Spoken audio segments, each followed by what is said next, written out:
जो डेरा है, सत्संग है, ये जो गुरुवाद है, इसकी सच्चाई क्या है? वो नाम के द्वारा उसको फंसाते हैं, अपने डेरे का अनुयायी बनाते, डेरे का जो छलावा है उसके अंदर फंसा लेते हैं और धीरे धीरे गुरु के प्रति कट्टर बना लेते हैं उसको। भगवान के वहाँ जो सचखंड है उसमें बड़ी कुर्सी पर जाओगे, अगर नहीं रहोगे यहाँ मौज करोगे। या आप किस डेरे से किस तरह से जुड़े, वो पूरी प्रक्रिया क्या रही? गांव से कई सत्संगी थे, वो कहते जी डेरे में चलो आप, और मैं उनके कहने से सरसा चला गया। सतनाम से मैंने नाम ले लिया था। बढ़ा चढ़ा के चीज़ों को बताते थे, गुरु की महिमा बताते थे, झूठ बोल बोल के कहानियां बना बना के, ताकि ये पता लगे कि चमत्कारी और ताकतवर गुरु है। गुरु से और डेरे से कैसे मोहभंग हुआ? कि जैसे यहाँ कोई चढ़ावा नहीं लिया जा, हमने देखा कि नगद भी लिया जा रहा था हमारी आंखों के सामने, लंगर में भी दिया जा रहा था, यानी सारा कुछ था। वो नियम भी हमने देखा, ये फैल है। वहाँ हमने ऊंच नीच भी देखी और जाति पाति भी देखी, बड़ों के लिए क्या था, छोटों के लिए क्या था। तो सारा ड्रामा हमने ये देख लिया कि यूँ अपने परिवार जोगा है, इसका काम तो ये बिजनेस करना है, पैसा कमाना है। आम लोगों के लिए जो चीज़ें बताई थी वो निकली नहीं। हमने जब देखा डेरे श्री संत गुरु राम रहीम जी के आरोप लगे कि उन्होंने वहाँ डेरे के अंदर साधवियों के साथ, लड़कियों के साथ दुष्कर्म किए। दूसरे डेरों के गुरु भी पकड़े गए हैं, चाहे उसमें आसाराम बापू जी हैं या और बहुत से हैं, जो यूँ महिलाओं के साथ यौन शोषण की घटनाएं आपको होती हैं। या इस पूरे घटना विकास पे आपकी क्या निजी राय है? हमारे घर भी आया वहाँ सरसा ये मनाने के लिए गुरमीत कि तुम हाना क्यों छोड़ गए हो। फिर हम वहाँ से चले आए थे। अंधविश्वास है, पाखंड है, ढोंग है और यहाँ सारे गलत काम होते हैं। गुरु कातिल भी है और बलात्कारी भी है। ये तो हम तो पहले कह के आगे थे, लोगों ने फिर कहा कि तू ठीक कहता। भाई हम कहीं ना कहीं बकाए गए थे, गुमराह थे, अब हमारी आंखें खुल गई, हम आ गए हैं। समाज स्वीकार करेगा, मुझे तो स्वीकार करे सारा काम ने, मुझे तो किसी चीज़ ने बल्कि ये कहा कि भैया लड़के हम तना कहीं कर दे गलत है, लेकिन तना मान ली तू सब ना अच्छा है ना चाहते थे। मैंने अपने आप को खुलासा कर दिया कि मुझे अगर कुछ होता तो वो लोग मेरे पीछे पड़े हैं और वो सामने गोली मारना नहीं चाहते थे। तो अब खबरें वहीं पहुंच गई, गांव के सत्संगी उनको सूचना देते रहे। कल हम थाने में गए, फिर अगले दिन थाने के अंदर भी मेरा गला पकड़ा उन्होंने, बल्कि उन्होंने छुड़ाया, पुलिस वाले ने किसी ने छुड़ाया नहीं है ना। पंजाब का CM तो हाजिरी भरते थे, नतमस्तक होते थे। SP का के बयान था, इंसाफ कर देगा।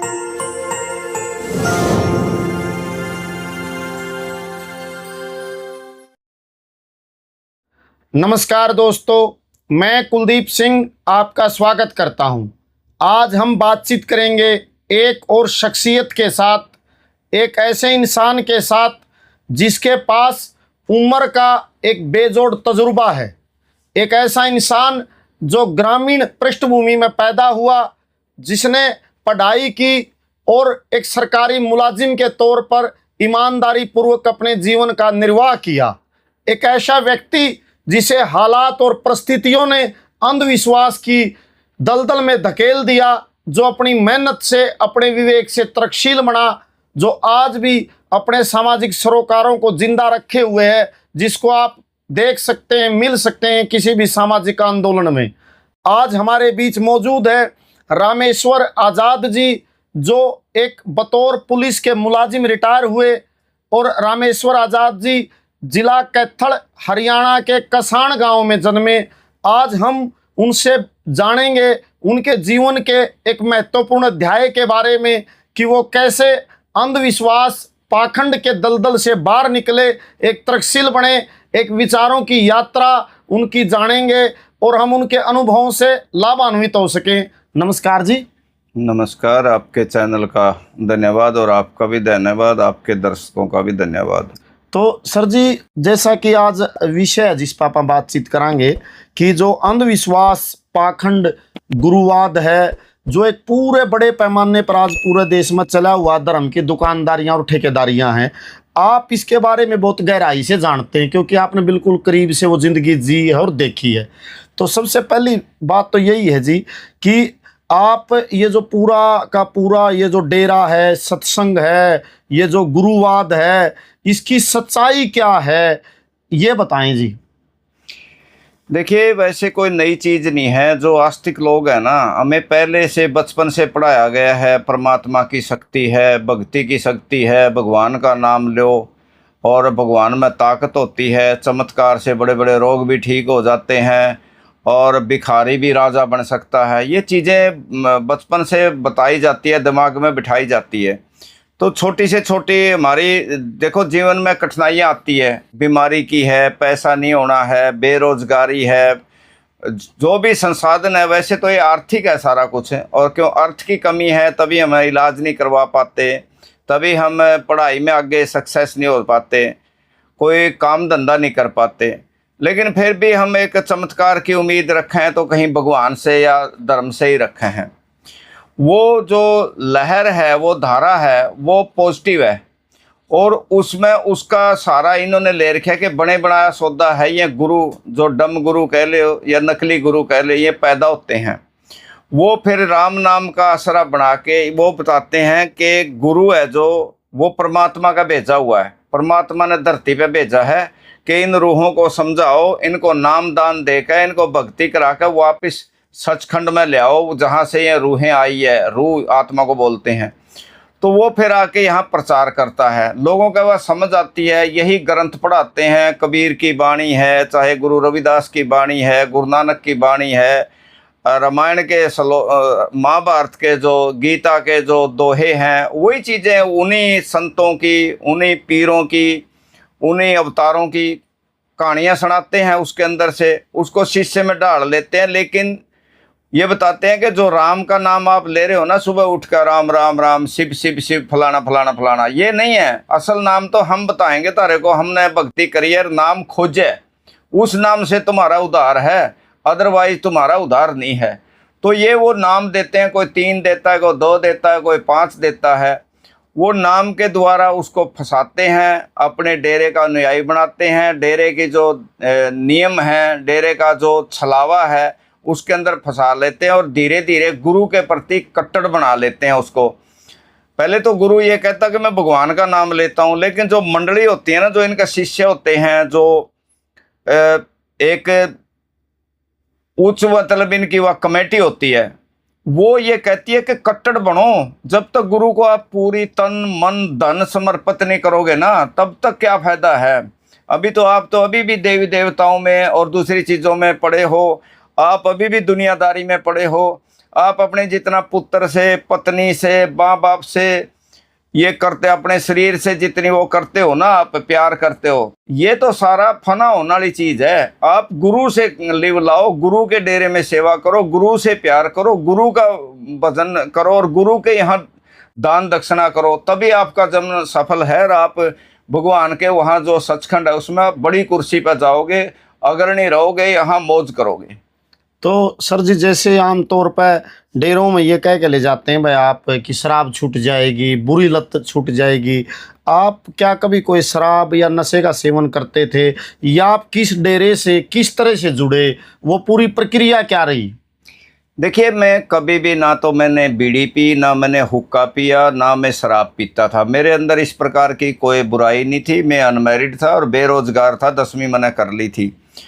और मेरा अपना जब मानना ये था, मुझे कई बार कहते कि भगवान का नाम लो, भक्ति करो। मैं कई करता कि भगवान का नाम और भक्ति करने की ज़रूरत क्या है। जब हम कोई पाप ही नहीं कर रहे तो हमें नाम लेने की या पुण्य करने की ज़रूरत ही क्या है।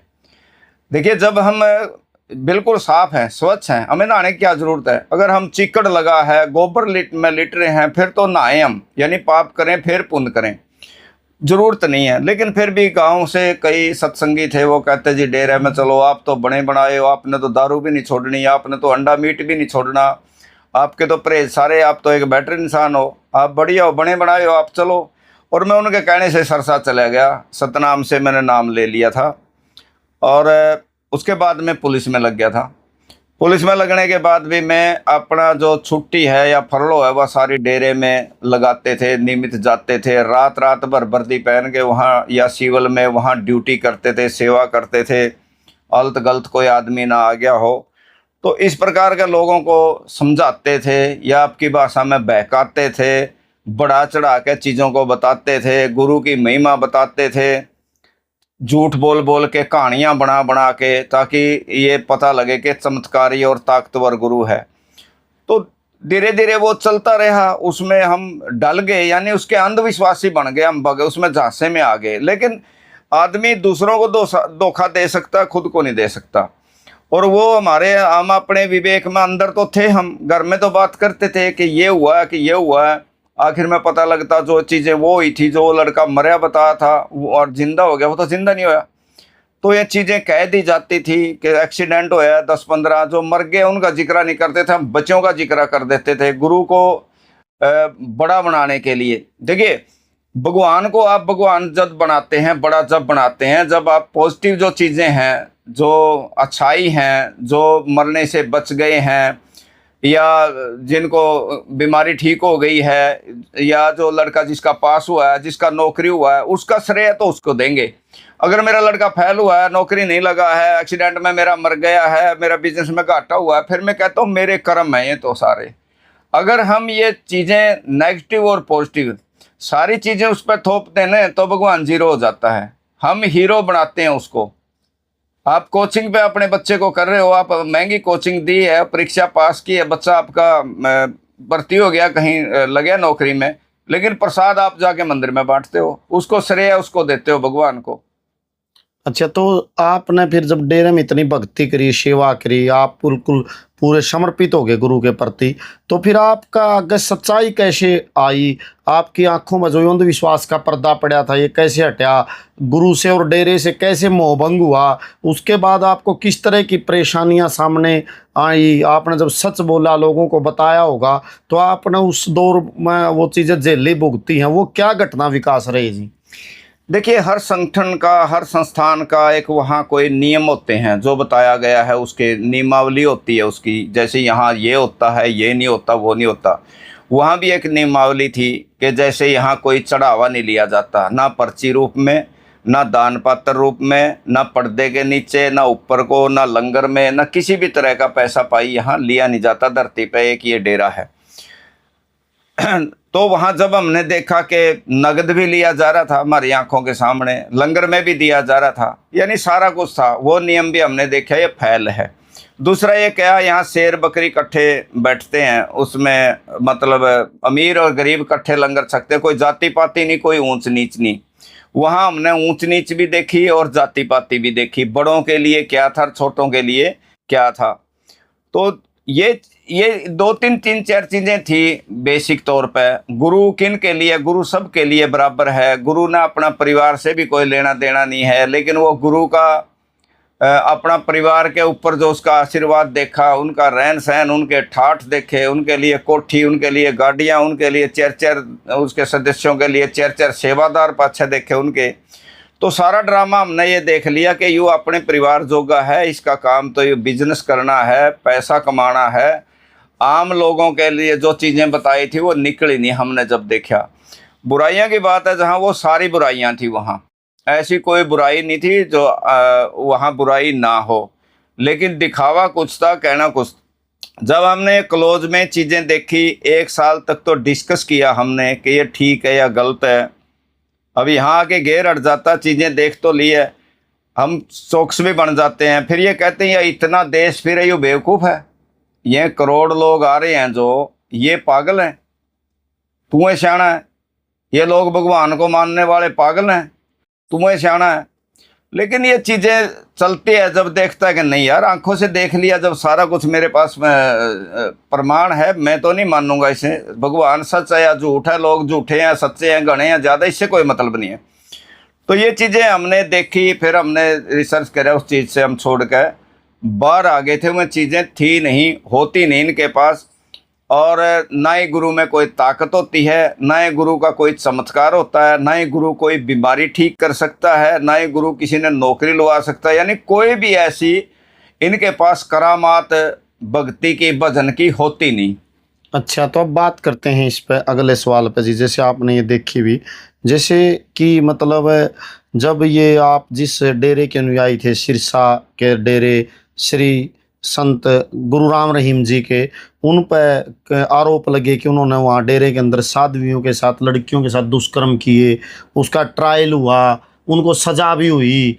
तो ये जो पूरा घटना विकास हुआ, और आपने भी उसमें बतौर तर्कशील सोसाइटी के एक्टिविस्ट भी हिस्सा भी लिया। भाई, ये जो जांच होनी चाहिए, सच्चाई सामने आनी चाहिए, जो ये इस तरह की यौन उत्पीड़न की घटनाएं आई जो वर्क है, तो इसके बारे में आपका क्या कहना है? जो और दूसरे दूसरे डेरों के गुरु भी पकड़े गए हैं, चाहे उसमें आसाराम बापू जी हैं या और बहुत से हैं, जो यूँ महिलाओं के साथ यौन शोषण की घटनाएं होती हैं, ये आप वहाँ अंदर भी रहे हो, बाद में आपने इनका पर्दाफाश भी किया है। इस पूरे घटना विकास पर आपकी क्या निजी राय है, क्या प्रतिक्रिया है?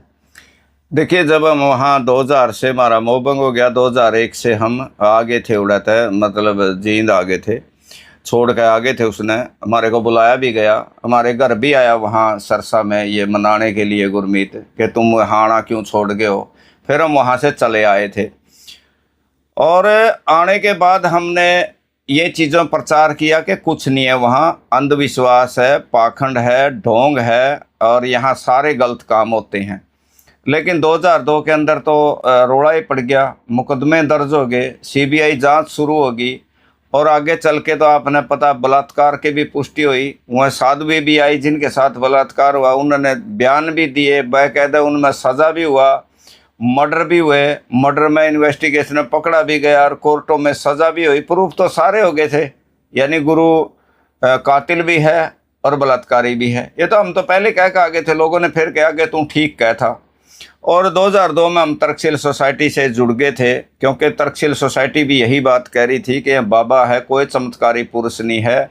और एक जो 25 नियम बना रखे हैं कि अगर इनमें से कोई भी बाबा, कोई भी संत, गुरु, महापुरुष, स्वामी पहुँचा होया, इनमें से एक भी शर्त को पूरी कर दे तो हम आपको 5 लाख रुपये इनाम देंगे। और भारत में मतलब किसी ने वह महापुरुष ने वह शर्त नहीं, चाहे पुछाड़ा हो कोई हो, चुनौती स्वीकार नहीं करी, चुनौती स्वीकार करी नहीं। जिसने करी उसने मुंह की खाई हो, पीछे छोड़ के ही गया है, जमानत गवा के गया है, जमानत गवा के गया वो। अगर एक दो ने को आया भी है, असल तो वादा करके चले जाते हैं, आते नहीं हैं। तो ये बेसिक सी ये है कि ये आपके सामने एक लिफाफा पड़ा है, मैं लिफाफे में भी आपको दिखा के कि ये 10 का नोट है, इसमें डाल देता हूँ, तो वो उसके सामने रख देंगे, भाई बाबा तो इसके नंबर बता दे इस नोट के कितने हैं। ये जमे सिंपली है, तो ये कोई नहीं बता सका इसको। तो इस प्रकार की तर्कशील सोसाइटी की जो चुनौती है, हम तर्कशील सोसाइटी में काम करने लगे, इन डम गुरुओं के बारे में, बाबाओं के बारे में खासकर मेरे को बोलने का मौका देते, क्योंकि 15-16 साल मैंने थोड़े नहीं होंदे लगाए यहाँ, दिन रात मैंने सेवा करी है, चीज़ों को देखा है, लोगों को फंसाया है, लोगों को बहकाया है। लेकिन वो मैं शुरू में जो कही थी कि ये धारा के साथ साथ चीज़ें चलती है, धारा विरुद्ध नहीं है। अब तर्कशीलता धारा विरुद्ध है। धार्मिक व्यक्ति को जो धर्म है, धर्म ग्रंथ है, उसको इन गुरुओं को तो सहारा देते हैं। ये फिर उस चीज़ से हमारे लिए थोड़ी दिक्कत होती है। जिन लोगों को मैंने फंसाया वहाँ में लेके गया, रिश्तेदारों ने, सब ने, जब हम वहाँ से छोड़ के आए लेकिन उनको ले आ नहीं सके हम। वो उल्टे नहीं आए आपके गले? नहीं, हम फंसा, ऐसा पिंजरा है, चूहे की तरह घुस तो सकता है, उसमें से निकाल नहीं सकते। मतलब वो ऐसे अंधविश्वास हो जाते हैं, कई आदमी तो खुद भी देख लेंगे, खुद भी रगड़ा लग जाएगा, तो वो फिर भी बाहर नहीं आते। एग्जाम्पल के तौर पर लड़कियों वाला किस्सा में एक आदमी ने मैंने कह के भी यह बात तो यहाँ ऐसे ऐसे हो रही है, ये गलत बात है और लड़की आपकी भी है। वो कहने लगा कि लड़की किसी के साथ तो देनी थी, अपन को घर रखनी थी। तो इस प्रकार की सोच है। एक व्यक्ति को मैं कहने लगा फिर ये बात तो गलत है, अपन जो सोच का आए थे, अपनी तमन्ना पूरी नहीं। कहता यार गांव में अपन से रिश्तेदारों को लड़का झगड़ का आए, यहाँ दावे के साथ छाती ठोक का अपन ने कहा है, रूरा है गए, हाँ ये जावांगे, शर्म नहीं आवेगी। मैं शर्म के इसमें कहेंगे भाई हम कहीं ना कहीं बकाए गए थे, गुमराह थे, अब हमारी आंखें खुल गई, हम आ गए हैं, समाज स्वीकार करेगा। मुझे तो स्वीकार करे सारा गाँव ने, मुझे तो किसी चीज़ ने, बल्कि ये कहा गया भैया लड़के हम तना कह कर दे गलत है, लेकिन तना मान ली तू सब में अच्छा है, तो मेरा तो साथ दिया सारी सोसाइटी ने, सारा समाज ने, मुझे तो कोई परेशानी नहीं हुई। उनको डर था कि कहीं वो समाज जिससे आप लड़का आ रहे हो फिर न्यू कहें, असल वो डरते थे, न्यू कहते आ गया गंडे चुइस का है, ये बह गया, हम कभी नहीं थे पहला, बस उस चीज़ तक डरे थे। मैंने कह दिया ठीक है, हाँ बिल्कुल आप सही कहो थे। जब आपने सच कहना शुरू करे, सच्चाई, तो आपको फिर धमकियाँ या मार पिटने के लिए मतलब ब्लेम करना या अटैक करने तक की परेशानी का भी सामना करना पड़ा? बिल्कुल करना पड़ा। मैं सिरसा में मेरा मकान था, एक शादी में जा रहा था, मकान मेरा था वहीं, उस मकान के पड़ोसी के शादी में लड़की का गया था और वहाँ मेरे को कुछ डेरे से आदमी आए, उन्होंने कहा आपका मकान बिकवाते हैं, और धीरे धीरे करके मुझे डेरा ले जाना चाहते थे। मैं जाना नहीं चाहता था, क्यों मेरी कंप्लेंटें पहुँच गई थी कि डेरा के विरोध बोलता है। और वो मेरा क्या मर्डर ही करना चाहते थे, लेकिन मैं चौकन्ना था। जैसे वो व्यक्ति, मैं डेरा का थोड़ा इधर खड़ा हो गया, वो मेरे को बुलाने गया, डेरा का एक साधु था, नाम तो क्या लेंगे, तो वो कहने मैं फलाना प्रबंधक को ले आऊँ बुला के। तो मैं जब तक ऑटो को आ गया, मैं ऑटो में बैठ के, और वहाँ भाई भाग ले, पैसे दुगने ले ले, बस स्टैंड ले चल। जैसे मैं बस स्टैंड गया, वहाँ डेरे के 2 साधु पिस्तौल टांग रहे, और वो बस का कभी इधर कभी उधर, बड़ी बड़ी पैंट गुज्जे वाली पहन रहे, टोपी लगा रहे, वह दूसरी टोपी। तो मैं क्या, बंदे तो यही है, लेकिन ड्रेस कैसी है इनकी। तो वो मेरे को देख के बस का इधर दिखे, इधर ऑटो जाए, इधर हो जाए। मैं चौकी थी वहाँ बस स्टैंड पर, उसमें चले गया मैं, यूँ करके 2 बंदे सस्पेक्टेड है, मुझे खतरा है। तो वहाँ एक सिपाही उनसे पता करने लगे, आप कौन हो? बोला लोकल। हाँ जी। कहाँ के लोकल? बोले उरे के। उरे के कहाँ के? बोला फलानी कॉलोनी के। तो फिर यहाँ क्या करो? बोले बस वह ठंडा पी रहे थे। वो आया, वो कहने लगे न्यू करके बात है। चौकी में वो थानेदार था, सब इंस्पेक्टर, उसके पास आ गए। जैसे उसने बात करी, फिर वो उनती बोले पकड़े, उनती लिया बुला के, वो थानेदार बुलाने गया, वो भाग लिए। आगे सड़क पे काली शीशे वाली गाड़ी थी, उसमें चले गए। तो वहाँ भी ये मेरे लिए खतरा आ रही है। मनस वहाँ के थे, यूं है, डेरे के आदमी थे। तो उन्हें मेरे को एक गनमैन भेजा, उस हौलदार को, वो मेरे को फतेहाबाद तक छोड़ गए। फतेहाबाद के बाद फिर आगे गार्ड थी, एक मुलजम पेश करने आ रहे थे हिसार के, उनके साथ में फिर बैठ कर अर्जींद आ गया था। और रात भर नींद नहीं आई। मखा ये बंदे ये तो ब्लाइंड मर्डर करते हैं। मैंने इसका खुलासा फिर गांव में आया, गांव में मैंने पंचायत करी। 2-3 पूर्व सरपंच थे, वो कहने लगे कि कोई चिंता नहीं, क्योंकि वो ब्लाइंड करना चाहते थे। मैंने अपने आप को खुलासा कर दिया कि मुझे अगर कुछ होता तो वो लोग मेरे पीछे पड़े हैं, और वो सामने गोली मारना नहीं चाहते थे। तो ऐसा हुआ, वह खबरें वहीं पहुंच गई, गांव के सत्संगी उनको सूचना देते रहे। कल हम थाने में गए, फिर अगले दिन 10-12 आदमी लेके, जिसमें 2 पूर्व सरपंच भी थे, आज वो इस दुनिया में नहीं है, दोनों चले गए। तो वहाँ जाने के बाद, वहाँ डेरे के अंदर, वो थाने के अंदर भी मेरा गला पकड़ा उन्होंने, बल्कि उन्होंने छुड़ाया, पुलिस वाले ने किसी ने छुड़ाया नहीं, क्यों? उनकी दाग थी। हरियाणा पंजाब का सीएम तो हाजिरी भरते थे, नतमस्तक होते थे। एसपी का के बयान था, इंसाफ कर देगा। और वहाँ एसएचओ था, जो हमारी रिश्तेदारी में पड़ा था, उसका कोई बयान नहीं था, रपट लिख दे, उनको कुछ कह दे। तो ये करके ना, फिर 4-5 घंटे माथा पच्ची चाली, जो मैंने बताया कि ये चीज़ें हुई है। वो सिपाही था, जो उनके सामने तो बता दिया चौकी वाले ने कि ये चीज़ हुई है, लेकिन मैं गवाही नहीं दूंगा, आगे नहीं आऊँगा, क्यों? मेरे भी बच्चे हैं, मैंने भी खतरा है। आपके सामने कह देता हूँ ये, अब वहाँ नहीं कहूँगा, एसपी के या डेरे वाले के सामने नहीं कहूँगा। तो महा थारा पेटा भर गया? बोले हाँ। ओढ़ा 4-5 घंटे मत्था पच्ची के बाद मैं चलो। बोले फिर क्या करना? मैं कुछ नहीं करना, मना अपना गांव का पेट भरना था। पेटा था रहा भी, मैं जो कह रहा हूँ मुझे खतरा है कि नहीं, रुए लोग इस तरह की गुंडागर्दी करते हैं कि नहीं, वो सामने आ गई। चलो अब कार्रवाई तो यहाँ एसपी का भी होता नहीं, कि मुख्यमंत्री वहाँ ओम प्रकाश चौटाला वहीं जाता था, उनके नतमस्तक थे। बाद में हुड्डा भी उनका जाता, सारे जाते रहे। तो फिर मैं घर आ गया था। उसके बाद काफ़ी दिन में चौकन्ना रहा। ये बात है 3 जून की, शायद जून की, और मेरा ख्याल का 10 जून को शायद इसका मर्डर हो गया था, रणजीत का। हालांकि इसका बाप ने दिखाया कि ये कौन थे, पूर्व सरपंच ने मर्डर कर दिया, लेकिन बाद में वो खुले भी क्राइम। लेकिन मैंने उसी दिन घर वाली से बता दिया था, रणजीत मार दिया इन्होंने। तो इस तरीके से फिर मैं काफ़ी दिन तो बचाव में, फिर ये रोड़ा पड़ गया, मुकदमे दर्ज हो गए, फिर मुझे कोई खतरा नहीं रहा। फिर इनका ब्योंत नहीं था, क्योंकि इनकी जो गुप्त चीज़ें थी, ब्लाइंड थी, वो बाहर आ गई थी। और फिर इन्होंने फिर ऐसा हादसा करने की जरूरत नहीं उठाई, ना मुझे कोई खतरा रहा। तो अब जो ये पूरा केस चला, सजा होगी, और अब भी आप देखते हो, जब भी मतलब पैरोल देने की भी एक लीगल प्रोसीजर है। और आप तो बहुत बेहतरीन कानून प्रक्रियाओं को जानते हैं, क्योंकि आप बतौर पुलिस के मुलाजिम रहे हैं, आपने पुलिस के कर्मचारी के हैसियत से कोर्ट में भी सेवाएं दी हैं। जो बार बार बाबा राम रहीम को जो ये पैरोल मिलती है, और बहुत से लोगों को पैरोल मिलती भी नहीं है, इसमें बहुत से लोग ये भी कहते हैं कुछ पॉलिटिकल कनेक्शंस हैं, भारतीय जनता पार्टी को लाभ पहुंचाते हैं बाबा, वोटों में अपील करते हैं, देना है, मतलब वो इस समय इसको बाहर निकालते हैं, फिर अंदर कर देते हैं, इसके केस डिले किए जा रहे हैं। आपकी निजी राय क्या है कि ये जो बाबा राम रहीम को जो पैरोल देने की पूरी घटना है, इसको आप किस नज़र से देखते हैं? नहीं, आप देख रहे होगे पंजाब के अंदर कुछ चरमपंथी बोल दिए, उनको खालिस्तानी बोल दें, या सिख बोल दें, उनको सिख आतंकवादी, कुछ भी बोल दें। सिर्फ उन्होंने एक मर्डर किया है, मर्डर करने के बाद भी 33 साल से बंदे अंदर पड़े हैं, उनको कोई पैरोल नहीं। और उनको सज़ा, हालांकि उम्र कैद की पंजाब के अंदर 12-13 साल में पूरी हो जाती है, 33 साल में भी उनकी पूरी नहीं हुई, उनको रिहा नहीं कर रहे। एक तरफ तो ये सिनेरियो है, दूसरी तरफ आप देख रहे हैं इसको बार बार पैरोल मिलती है। ये मर्जी पे होता है। जो ब्यूरोक्रेटिक सिस्टम है, नेता है और जज है, तीनों की इनकी कोई जवाबदेही नहीं है। छोटा कर्मचारी अधिकारी की हरियाणा सरकार का जो कर्मचारी है, डीएसपी तक, एसडीएम तक, इसकी तो जवाबदेही है। ऊपर का जो सौदा है, आईएएस आईपीएस है या मंत्री है या जज है, इनकी कोई जवाबदेही नहीं है। इनकी मर्जी है किसी को कुछ देश के। एक मुलजिम को तो कह के 307 लगी, अब तो कोई जमानत नहीं, लेकिन सरसाड़ा को इसको बार की बार जमानत मिल गई थी। 2-2 बलात्कार के, 2-2 मर्डर के केस में भी बार की बार जमानत थी इसके पास, और आम आदमी को यहाँ मिलती नहीं। लेकिन इनको मर्जी दे रखी है। अब जज की मर्जी है, चाहे तो वो दे भी सकता है। तो यही सरकार, ब्यूरोक्रेट और जजा की मर्जी का हिसाब से इसको बार बार पैरोल मिलती है, इसको दे देते हैं। और जिसकी मर्जी है, जिसका नहीं देना नहीं दे सकते हैं। मैंने पंजाब के बताए हुए लोग हैं। इंसाफ और न्याय कहाँ है इसमें? कहीं भी नहीं है। इंसाफ इंडिया में है ही नहीं कहीं, न्याय की तो बात ही नहीं है।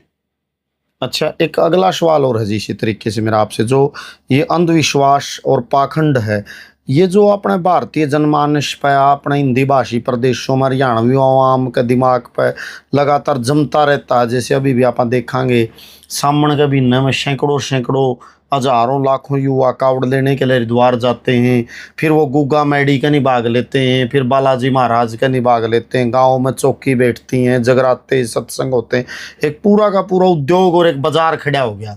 ये जो अंधविश्वास की काई जमाई जा रही है लोगों के दिमाग में, इसके सबसे ज़्यादा नुकसान और कुफल क्या देखते हैं? इसका समाज को सबसे ज़्यादा घातक नुकसान क्या होता है इससे? देखिए, ये है तो कहने को तो धार्मिक सौदा है, लेकिन जब हम छोटे थे, गांव में या सड़क पे कोई कांवड़िया नहीं था, कुछ भी नहीं था ऐसा। लेकिन आज देख लो, रोड, स्कूल बंद हैं, कॉलेज बंद हैं, रोड पे ट्रैफिक बंद है, केवल इनकी दादागिरी, गुंडागर्दी चल रही है। सरकार इनके आगे नतमस्तक है। एक तो सरकार का बड़ा फर्क है, एक तो मीडिया चैनल हैं जो नाटक वगैरह है, फिल्में वगैरह है, अंधविश्वास परोसते हैं इस प्रकार का। दूसरा, सरकार जब ऐसी हो कि इसके अंधविश्वास को बढ़ावा देती है, जहां अंधविश्वास हो रहा है वहां बढ़िया इंतजामात करना, भंडारे लाना, वहां बसों की सुविधा देना, लोगों को ज़्यादा उसकी तरफ धकेलते हैं।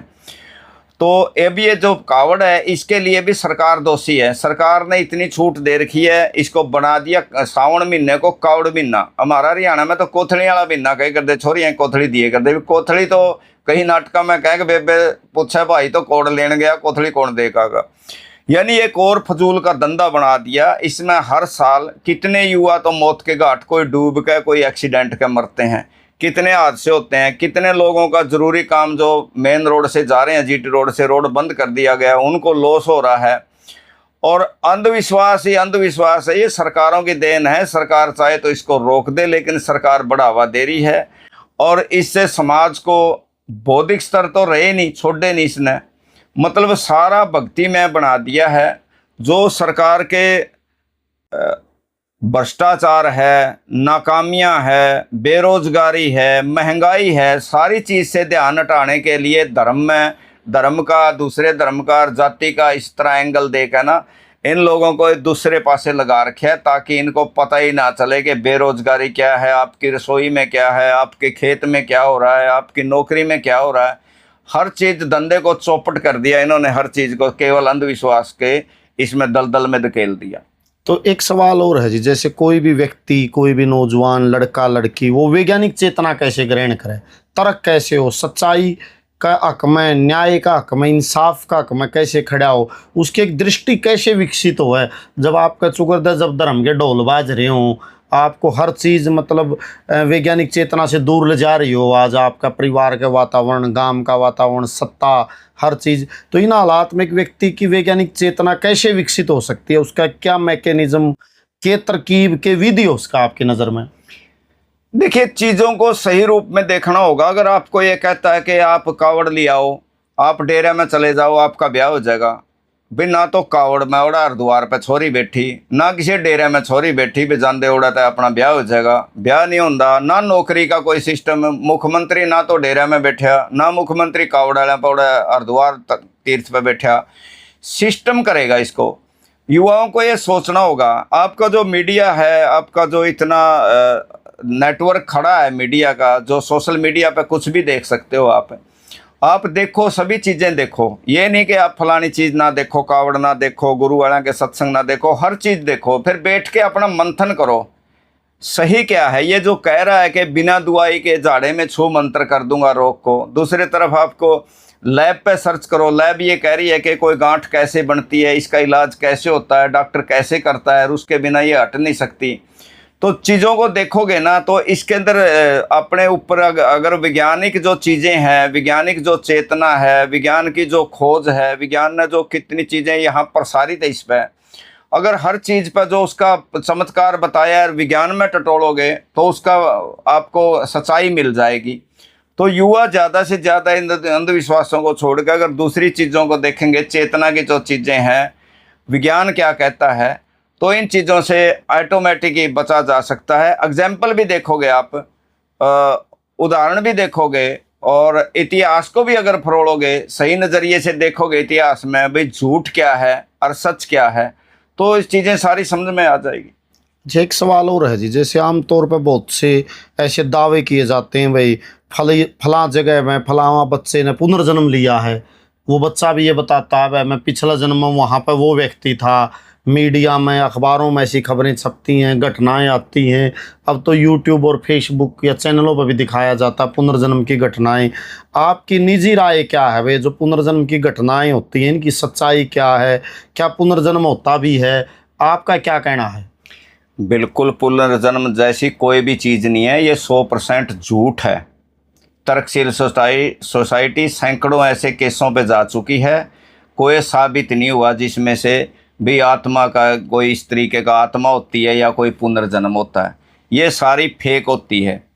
देखिए आप, हमने तो गए हैं सवालों के बाद, पहले मैं इसकी बताऊंगा कि हमारे ग्रंथों में, हिंदू ग्रंथों में ये बताया है कि रूहें हैं, वनस्पति है, कीड़े मकोड़े है, जानवर है, पक्षी है, मनुष्य है, सारी चीज़ ये एक रूह है, इनमें एक आत्मा है, और ये ऊपर से भगवान भेजता है, और यहाँ अपनी कर्म जो निभूख के वहाँ जाते हैं। ऑल ओवर धरती के ऊपर जितनी भी आत्मा है इन सब में, और इसके बाद फिर आगे की आगे जाते हैं। जैसे वनस्पति की जोनी भुगतोगे, फिर उसके कीड़े की आ जाएगी, कीड़े के बाद फिर पखेरुओं की, पक्षियों की आ जाएगी, फिर आखिर में मनुष्य की आती है। लेकिन मनुष्य के बाद फिर मनुष्य का मनुष्य कैसे हो रहा है, फिर अगली जोनी में वनस्पति में क्यों नहीं गया, और आत्मा तो फिर पूरी धरती की है। आप अगर इन केसों को देखोगे, यहाँ क्या है, पूरा इस्लाम ये मानता है कि आत्मा पुनर्जन्म होता ही नहीं। तो कोई भी आदमी जब पैदा होता है, यहाँ इस्लाम का क्यों नहीं पैदा होता, मुसलमान क्यों नहीं पैदा हो, तो ऊपर भगवान बैठा, आत्मा तो सारी उसी की है, ये तो सारा उसी का कड़ी भेज सका, वो तो कड़ी भी जा सका है। लेकिन नहीं, आप देखोगे उत्तर भारत के हिंदी भाषी का अपना तेलुगु है या मलयालम है, मराठी है, नागालैंड का नहीं है, जो हमारी भाषा नहीं समझते, यहाँ का आदमी वहाँ पैदा नहीं होता कभी भी नहीं आप देखोगे कि वो और भाषा बोल रहा है उसमें, नहीं। ये 60-70 से लेके 100 किलोमीटर तक सिमट जाता है। ये मतलब पुनर्जन्म बस इस निश्चित एरिया में होगा। पुनर्जन्म, ये आप चंबे की बात देखोगे, आत्मा सिर्फ इतनी दूर क्यों जन्म लेती है, अमेरिका में, इंग्लैंड में क्यों नहीं जाती है, इतनी दूर क्यों नहीं जाती। और इसके अंदर कहते हैं कि वो, आप जैसे यूट्यूबर कहते हैं तो सारी बतावा है पिछला जन्म की, लेकिन हमने ऐसे केस करे हैं, मैं बताऊंगा आपको। सवाल जमी अजीब नहीं है। वो आदमी कहता है कि जी मैं ट्रक लेके जा रहा था, मेरा एक्सीडेंट हो गया था और मैं वहाँ मर गया था। ठीक है, ये बता दी उसने। हमने ये पूछा, भाई नो बता दे तेरा ट्रक का नंबर क्या था, तेरा क्लीनर का नंबर क्या था, और जिस एक्सीडेंट हुआ जिस व्हीकल के साथ उसका नंबर क्या था। उसको कोई भी बच्चा ये नहीं बता सका। दूसरा कोई क्लास बता रहे हैं कि क्लास में मैं पढ़ता था, मेरा एक्सीडेंट हो गया था। उसे पूछा तेरे 2 क्लास फेलो के नाम बता दे, नहीं बता सका। वो हिंदी का टीचर का नाम नहीं बता सका, सब्जेक्ट कौन से तो नहीं बता सका। और इसके अलावा जितने भी ऐसे केस थे, हमने जैसे सवाल पूछे, वो एक का साधारणतः जो घर में मरे अनपढ़ आदमी है, मैं से कोई काम नहीं करता था, उससे हमने ये पूछा कि तेरी कितनी बुआ थी, उनके क्या क्या नाम थे, और तेरे मामे मामी को कितने थे और उनके क्या क्या नाम थे, मासियाँ के नाम थे। किसी बच्चे ने नहीं बताए। इसका मतलब ये है कि उसको जो चीज़ें सिखाई जाती है, बताई जाती है, बस वो इतना ही बताता है। और इसके लिए आप अगर एग्जाम्पल ज़्यादातर आत्मा का बारे में पढ़ने हैं, आत्मा और पुनर्जन्म एक दिल्ली प्रेस की है पुस्तक, वो पढ़ लियो, उसमें सारे सवाल जवाब आपको मिल जाएंगे। ये बिल्कुल झूठ होता है 100%, ऐसा जन्म जन्म कुछ नहीं होता। अच्छा, तो सर जी कई बार इस तरह की घटनाएं भी आती हैं, आपने एक तर्कशील कार्यकर्ता का तौर पर उनको सुलझाया भी है कि जैसे किसी घर में रोड़े पत्थर आ गए, कपड़े कटे हुए मिल गए, खून के छींटे मिल गए, या किसी व्यक्ति के अंदर कोई आत्मा आएगी, ओपरी कसर हो जाती है, किसी महिला या पुरुष का कुछ अलौकिक घटनाएं होनी शुरू हो जाती हैं, फिर वो किसी तांत्रिक को बुलाते हैं। इस तरह की घटनाओं के पीछे क्या सच्चाई है मौलिक रूप से? इसके पीछे मानसिक रोगी होता है, जो भी घर का ही सदस्य होता है, बाहर से नहीं होता, जो भी ये घटनाएं करता है।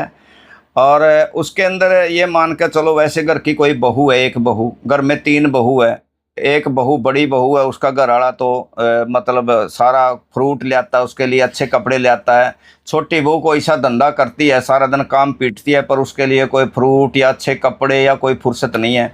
उसके अंदर मनोविकार हो जाए, मन के लेना मुझे क्या मिला, वो इस प्रकार की चीज़ें करता है। कई बार पढ़ने वाला बच्चा को स्कूल पसंद नहीं है, या सहपाठी पसंद नहीं है, या मास्टर पसंद नहीं है, वहाँ उसका दिल नहीं लग रहा है, वो लूल जुलूल घटनाएं करने लग जाता है, बैग में आग लगा देता है, या कोई चीज़ आ गई है इस प्रकार की। तो घर का मनोरोगी होता है, जिसको मतलब उसकी मनोकामना पूरी नहीं होती, उसकी सुनवाई नहीं होती, इस तरीके से वो चीज़ें करता है। एक आखिर में वो मतलब पूरी तरह से, अगर आप नहीं सुनवाई करोगे, घर को भी बर्बाद कर देगा, और फिर डॉक्टर से उसका इलाज कराना पड़ेगा। इन चीज़ों का हमने कई जगह आग लगने की घटनाएं थी, या फिर मुंह से कील निकलनी थी, या बस्ते में आग लगनी थी, ट्रक में उसमें पेटी में आग लगनी थी, टंगे टंगाए कुंटी पे कपड़े पर आग लगनी थी। ये चीज़ें सारी सॉल्व करी है। आपने राजस्थान की पीछे घटना देखी होगी, उसमें उस आदमी ने अपने 2 बच्चे भी मार दिए थे, ओहो, और अपनी माँ को भी मार दिया था। ओ तेरी का। और जब उसका पकड़ा गया, वो इसी चीज़ पर पकड़ा गया, क्योंकि वो अपना केमिस्ट था। वहाँ जो आग लगती थी वो केमिकल से लगती थी, कपड़े धो दिए, खूंटी पर टंगे टंगे पर लग जाती थी। जैसे भाई वहाँ तो कोई नहीं था, आग लगी, वहाँ पेटी में लगी। तो इस प्रकार की चीज़ें थी। उसको जब पकड़े गए, वो उन बच्चों का भी मर्डर कराया था, एक तो फूंक दिया था, छोटा दफनाया गया था। जब दफनाया गया, वो निकाला, और उसकी मौत कैसे हुई थी, वह केमिकल से मौत हुई थी, जहर से उसकी, और वो केमिकल उसके पास मौत, फिर वो पकड़ा गया। हालांकि वो मनोरोगी था बेचारा, उसका अपनी पत्नी के साथ कोई झगड़ा था, ये फिर धीरे धीरे वो उसकी नहीं मानती थी या नहीं चल रही थी, तो धीरे धीरे ये चीज़ें आती है। वो मनोविकार, गिरफ्तार कर लिया, पकड़ लिया, लेकिन दिल से नहीं की उसने चीज़ें, वो मनोरोगी था। अच्छा, मानसिक परेशान होगा आदमी ये घटना में? मानसिक परेशान होकर करते हैं। कई आदमी ये कह देते हैं, बोला जी अपने घर में आग क्या तलावेगा, और फांसी खा लिया भाई, फिर वो अपना आप मरने लग रहा मानसिक रोगी। बहुत से आप कहें भाई वो तो मानसिक रोगी था इसलिए उसने आत्महत्या कर ली, अपने जान भी गंवा देता है, घर में आग लगा दी। ये कहना कि वो अपना खुद नुकसान क्यों करेगा, तो सुसाइड करना जो सब वो। तो आप हमारे चैनल के माध्यम से कोई आम जनता से अपील करना चाहते हो जी? आम जनता से ये अपील है, इस प्रकार की घटनाओं से आपने अगर बचना है, तो अपने परिवार के अंदर जो भी आपका ब्योंत है, मैं नहीं कहता कि आपका ब्योंत 500 का यार आप 2000 रुपये अपने बच्चों पे खर्च करोगे, नहीं। जो भी आपके पास ब्योंत है, उससे अपने परिवार को, उनको उनकी सुनवाई करो, उनकी जो फैसिलिटें दे सकते हो उनकी बात सुनो, उनके साथ किसी भी प्रकार का भेदभाव ना रखो। घर में चाहे छोटा बच्चा है, चाहे महिला है, चाहे बहू हैं, चाहे बच्चा है, सबकी सुनवाई रखो, उस पर प्रेशर ना करो किसी भी प्रकार का। अगर आप उसको इग्नोर करोगे, ये चीज़ें निकल के आएगी। तो सबको समझाओ, उनके पास बैठो, सुनो, और उनकी ज़रूरतों का ध्यान रखो।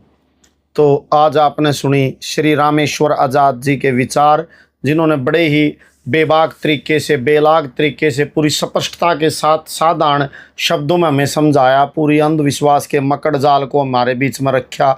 और हमारी भी चैनल के माध्यम से सभी दर्शकों से अनुरोध है कि वो सवाल उठाना सीखें, वैज्ञानिक चेतना के निर्माण की दिशा में एक सबसे महत्वपूर्ण बात है कि हम किसी भी कही गई बात को यूं का यूं स्वीकार ना करें।